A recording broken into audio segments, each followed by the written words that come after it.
First of all, I would begin to say thank you for giving me this opportunity to speak. This place is special. The struggle that all of you have been doing here, the questions that all of you are raising here, it is very important, it is pertinent, and I'm glad that it's not restricted to just the issue of what has happened here, because as Bittu pointed out correctly, it is all connected. What is happening in the country, there's no difference between what is happening to Dalits or what is happening to Muslims or what is happening to Adivasis there. They have been branded in some way or the another. Anti-national is the new tag, but everybody had a tag already. If you're an Adivasi, you're a Maoist. If you're a Muslim, you're a terrorist. If you're a Dalit, if you talk about your rights, then you're anti-national. It's been going on forever. What we are seeing right now, and as I want to point out that there is an increase, and even from Bastar, I want to say there is a clear increase in the repression in last 1.5 years. Since the present government has come, and I've been working there for 2.5 years, what we are seeing in Bastar, it's not new. I'll start, now I'll just begin with giving some background about Bastar.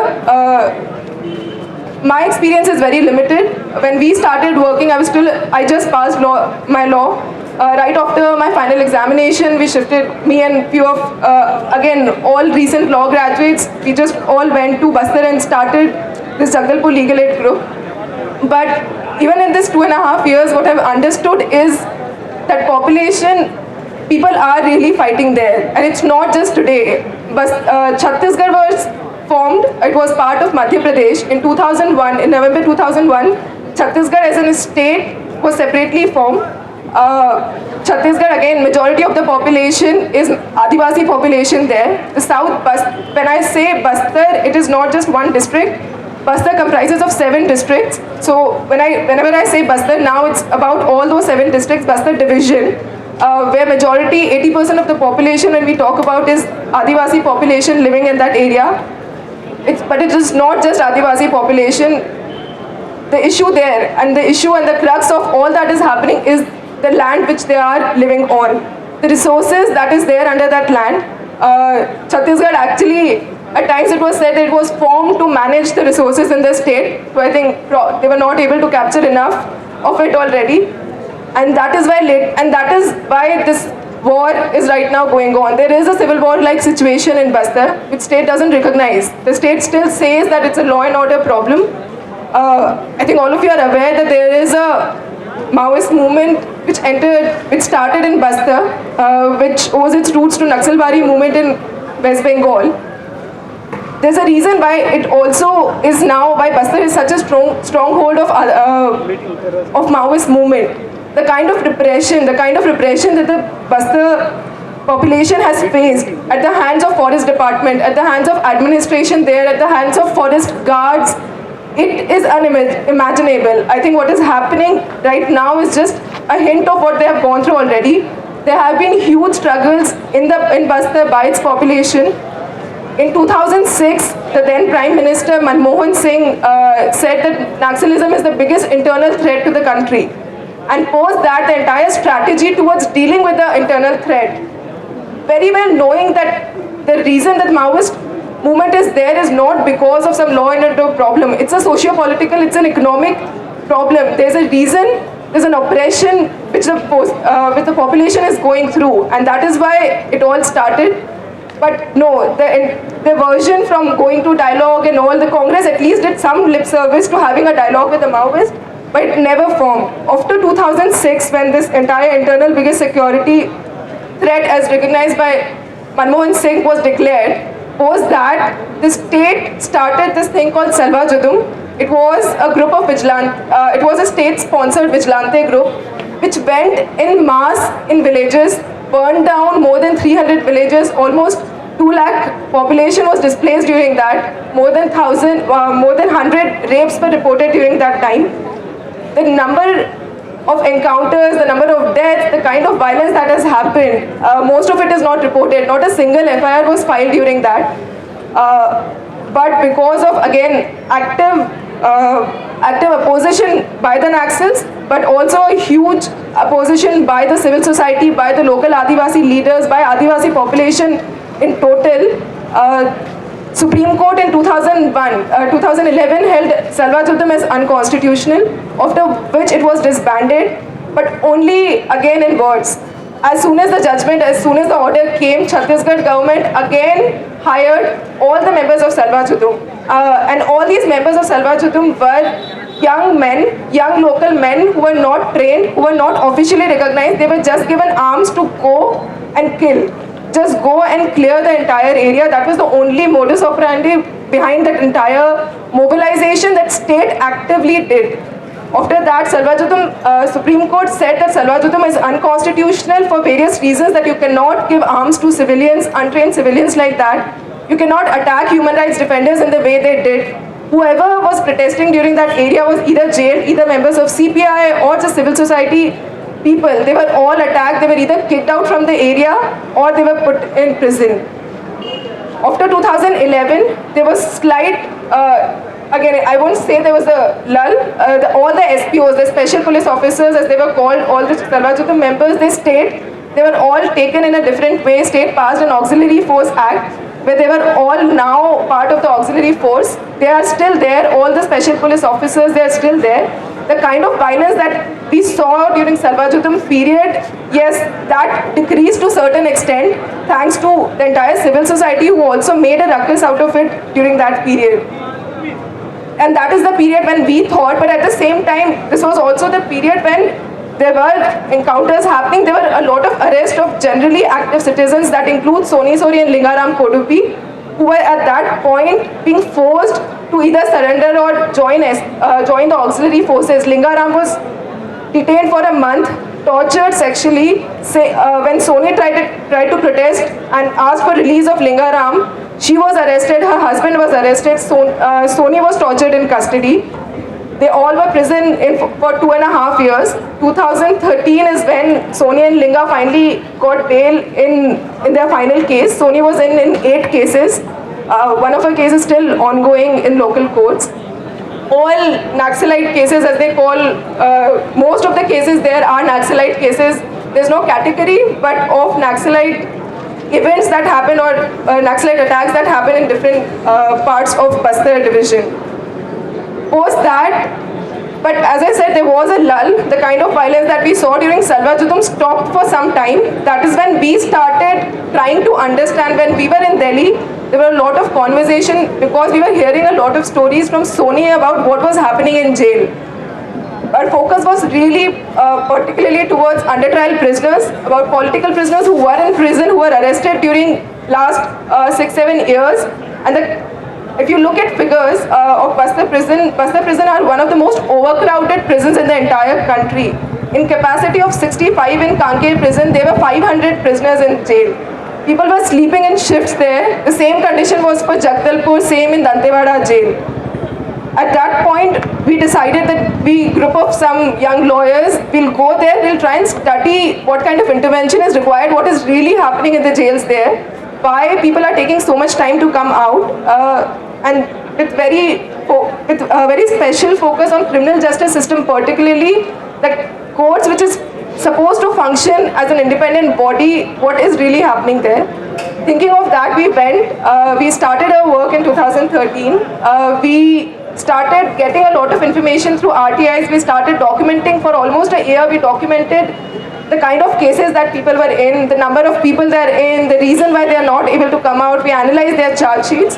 Slowly and slowly we started taking up cases. One of the first cases that we took was an encounter that happened in 2012 where security forces, and as you saw in the video, that security forces goes in huge numbers. 300, 400 joint security forces of CRPF, STF, local police force, and now they have this district reserve guards. They all go in huge joint numbers, and they all go and just rampage the entire village. Even it's beating and on mere suspicion. So in Sarkiguda in June 2012, villagers hold a meeting of Beach Pondum. This is the time when just before you sow seeds, you have this celebration kind of a thing in villages. So 3 villagers organized a meeting to plan for that celebration. In the night around 10 o'clock, 11 o'clock in the night, 300 to 400 security forces came, surrounded the entire meeting and just shot randomly. 17 people died that night from one village.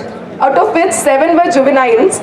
10-year-old, 12-year-old kids in school dresses died that night. Next day, P. Chidambaram went and said this is the biggest security force success in the latest time. He named one of the person as being the leader of the entire movement who turned out to be a 10-year-old kid. And after that, thankfully, but a lot of voice was raised, civil society, there were a lot of teams that went, Congress took up the issue, a lot of political parties, and there was a judicial inquiry which was set up. It has gone nowhere. We are representing the villagers in the judicial inquiry that's going on right now. That is the first case that we took up because before we went, for almost a year, there was no representation in the commission on behalf of the villagers. After that, I'll shift to more recent. Sony got released in 2013. That was around the same time when the new government also came in power. When Sony came, the most beautiful thing that started was that there was that lull that happened in terms of repression. Yes, with the new government that increased, but also the mobilizing and organizing that she did. What you saw here, nobody has seen it in a long time. During Salvajudam period it happened, but after such huge repression, a lot of it stopped. Sony started mobilizing and raising a lot of these uncomfortable questions. We were representing a lot of these people. We have been lawyers from Nupur, Bhima, or for many encounters or sexual violence cases that has happened. In last 1 year, as I'm again pointing out, there is a huge increase in security forces numbers. There's a huge increase in the number of people that are being killed, that are being shown as surrendered. The definition of surrendered Naxalite in Bastar is that whoever surrenders Maoist ideology is a Naxalite. And they are shown as surrendered Maoists there, and their successes goes that they've been able to get some 800 surrenders in last 1.5 years, particularly this IG SRP Kalluri, who is very well known in Chhattisgarh for being the most brutal officer. He has rape cases against him. When he was SP Dantewada in 2011, there were 3 villages in Dantewada district which were burned down. He was accused of burning those villages. He was actually transferred out of Bastar. There's a CBI inquiry going on. There's a judicial inquiry going on him. And yet, he was sent back to Bastar after the new government came with more powers. He's the IG for the entire Bastar division right now. And since he has come, things have clearly increased. But especially in last 4 months, I would like to talk about 3 sexual violence cases that WSS and we have been able to document and at least get an FIR registered in that. In October, there's a village in Bijapur called Pedagelur, where again where security forces entered 300 or 400. They stayed in the village for 4 days. During that time, and that is the way that they operated during Salvajudum, that it's during that time all the men in the village, and that's a normal trend that whenever forces enter, all the men in the village run because they are the one who get most targeted, they are the one who gets arrested. They don't target women in general when it comes to arrest. But also all the men ran away. All the women in the village, around 40 women in different villages were sexually harassed. 3 women were gang raped by security forces. And out of 3, 1 was a 15-year-old girl. After that, thankfully, there was a fact-finding team of WSS who were trying to investigate something else in the area. They heard about the incident. They went to the village, they brought women out, and we got an FIR registered against the security forces in that particular case. Okay, one incident happened and police can claim that it was just one of an incident and some security forces just went rogue. In January again, second week of January, 2 incidents of sexual violence, one in Sukma district, one in Bijapur. In Bijapur district, in Nendra village, security forces again went in huge numbers. 13 women reported gang rape by security forces. In Sukma district, 10 women reported sexual violence of different kinds. They were stripped naked, they were beaten up, they were made to walk naked, and they were asked to milk. A lot of women were saying that we are not Naxalites, please don't beat us up, we have small kids. And whoever said that they have a small kid, were asked to milk their breast to show that they were actually mothers of the kids. And this was same in all the three incidents. In one of the incidents, and I would like to point out because that just shows the sense of impunity. In Mendra, one of the women, when gave their statement to the SDM, she said that one of the security forces who raped her after doing that said that it's Narendra Modi government, go and complain whoever you want to.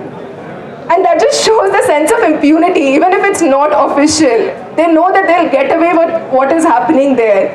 They know that they have the sense of impunity to just do and create terror. It is not about rape. Rape is just being used as a tool in this war that is going on. It is just a tool to terrorize people, to say that you cannot be on either side. You're an adivasi and you're presumed to be a Maoist. And just as a punishment, as a terror tactic, this is being used as a strategy. One after another in 3 months, 3 cases of sexual violence, after which things, because we all raised these issues, things got really bad. As the state said, around the same time in October, Ajit Doval, who is the NSA chief in Delhi, he came, and there's some change in strategy that they have done in dealing with the entire Maoist thing, where they said, and the administration in those many words told us, that this 1 year, there's some mission 2016, where they have to clear the entire area of either Maoist or Adivasis, I'm not sure what they mean, but that is the intention, that they want to clear the entire area in this 1 year, and they do not want any distraction. And we, as lawyers, or Malini Subramaniam, who is a scroll-in journalist, who has been reporting for last 1 year, or Soni Sori, we've all been distraction for them, because a lot of stories have started coming out in last 1 year, because of Soni protesting, because of Soni talking to the media, bringing families out and making them talk to the media. Malini was continuously writing on all these sexual violence cases and encounter cases since last 1 year. At that point, state suddenly in December also created new vigilante groups similar to the lines of Salwa Judum. There's one called Samajik Ekta Manch in Jagdalpur. There's one called Naxal Peedit Sangharsh Samiti, which is led by ex-Salwa Judum leaders in Bijapur. They all started harassing everybody who has been protesting. In January, Samajik Ekta Manch went and threatened Malini. Police went to her house around 11:30 in the night. They threatened her. In February, Soni Sori, after this entire sexual violence incident, Soni Sori received threat letters that she'll be burnt if she'll be burnt naked if she ever comes to Bijapur again. Malini again on 7th February, she was again attacked. Samajik Ekta Manch people went to her house, they protested outside her house. In the night, some people on the bike came and they threw stones, they pelted stones in her house. And after that, we went and tried to get an FIR registered in that case.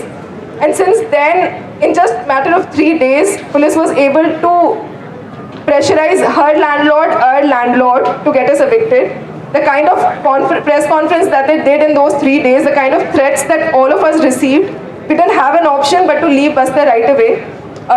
This happened in the period of 17 to 20. 17th, our landlord told that we don't have an option, please evict the house in a day, and we had to do it. We all left on 20th. On the same day, on the 20th, Soni Sori came to our house to bid goodbye.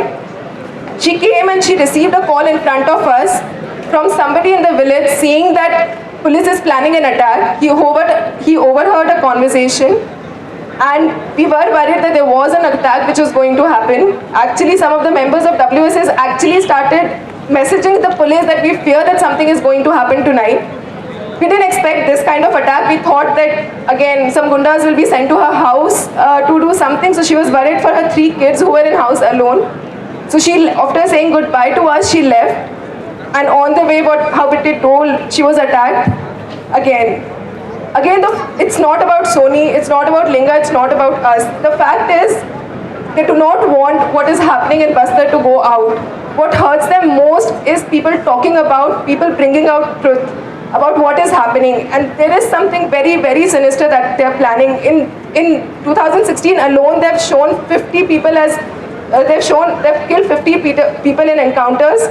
None of them, except one incident, Mardum incident, there was an encounter in a village called Mardum, which again Soni, just a few days ago, before she was attacked, she actually tried to get an FIR registered. She took the entire family of that person to Raipur to meet the DGP. And when she was attacked, she was told two things: stop complaining about IG Kalluri and do not talk about Mardum encounter. And this is the thing, they do not want people to talk. They do not want people to dissent. They do not want people to tell outside world what is really happening in Bastar. And and that is why this is more important right now, that we see, like, it's a bigger thing. What is happening is Bastar is not just about IG Kalluri or anything. It is how the state, it's about state's policy. It's about how the state is treating everybody, every dissent in any part of the country right now. And it's very similar. What happened, like literally when things were happening in JNU, it's the same time when things were happening to us.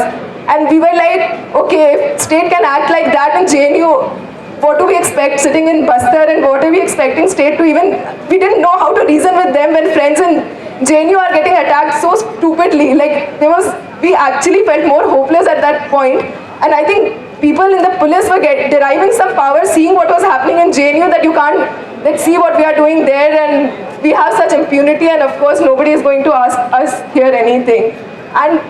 But it's beautiful how people protested in JNU, how things have turned around. And as Shehla said that अच्छे दिन तो आई, that अच्छे दिन आ गए हैं कि हम लोग सब, that we are all together in this, that we are all realizing that there is a need for collective responsibility towards whatever is happening in the entire country, that we need to protest against everything that is happening and see everything in a more connected way. It's not just about Bastar. Again, when I'm speaking about it, yes, and also we have to see about, it's not about just killing the people. What they're doing right now, they want to kill the Maoist, that's a different thing. They want to remove, but it is not about that. They want to occupy the land. They want to occupy that entire area and whom they think that they have a right over. And that is what we have to protest, that we have to make noise about it. We have to talk about it. Even if we are not there, as Bittu said, there's a dire need of people to continue going there. There's a dire need of people to go and see what is really happening there, and to bring out stories about what is happening in Bastar. Because again, this 1 year is very crucial. There's something really, really sinister that they're planning to do. And if they're really serious, and I have a sense of feeling, and everybody in the village has a sense of feeling, that what happened during Salvajudum time, they are going to repeat same and maybe even worse with their clearing plan of 2016. And we all have to act on it together. That's it. Thank you.